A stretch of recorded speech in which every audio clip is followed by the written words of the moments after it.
Tiap maju di Pilpres, latar belakang keluarganya selalu jadi sorotan. Nah, biar nggak kaget, mari kita lebih dulu melihat langsung silsilah keluarga Prabowo berikut ini. Dari garis ayah Pak Prabowo yang paling mudah ditelusuri adalah sampai ke garis ayah dari kakeknya, yakni Raden Tumenggung Mangkuprojo. Kakek buyutnya ini adalah anak dari Raden Tumenggung Banyakwide atau Panglima Banyakwide, seorang panglima laskar di Ponegoro yang berasal dari keturunan pejabat wilayah Banyumas. Salah satu anak dari Tumenggung Mangkuprojo adalah Margono. Atau lengkapnya Raden Mas Margono Joyo Hadikusumo, yang lahir di Probolinggo tahun 1894 dan meninggal tahun 1978. Salah satu anggota dari panitia penyelidik usaha-usaha persiapan kemerdekaan. Margono menjadi Dewan Pertimbangan Agung tahun 1945 setelah proklamasi, yang tugasnya adalah memberi nasihat tentang negara dan urusan luar negeri kepada Presiden.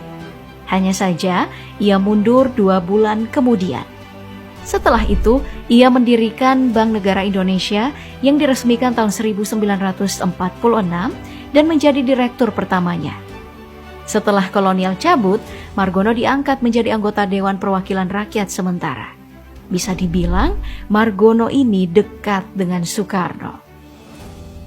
Istri Margono alias Nenek Prabowo bernama Raden Nganten Suratmi Siswodiharjo. Raden Wirawijaya III, keturunan dari Raden Wirawijoyo II, bangsawan Mataram yang ikut berperang di pihak Diponegoro. Yang jika ditarik ke atas beregenerasi, maka ujungnya adalah Brajumi Nartani, yang konon merupakan putri Ki Ageng Pemanahan, pendiri dinasti Mataram Islam. Dari sinilah banyak yang mengatakan Prabowo memiliki garis keturunan dari Sunan Giri. Mendiang Ketua Umum Partai Gerindra Prof. Dr. Soehardi juga pernah mengatakan bahwa Prabowo masih keturunan dari Sri Sultan Hamengkubuwono II. Margono memiliki 3 anak.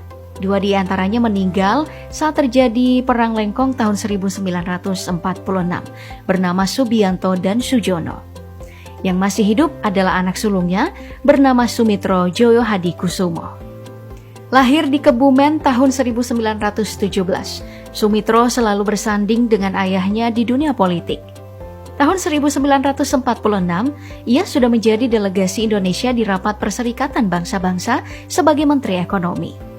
Sumitro memang seorang ekonom terkenal.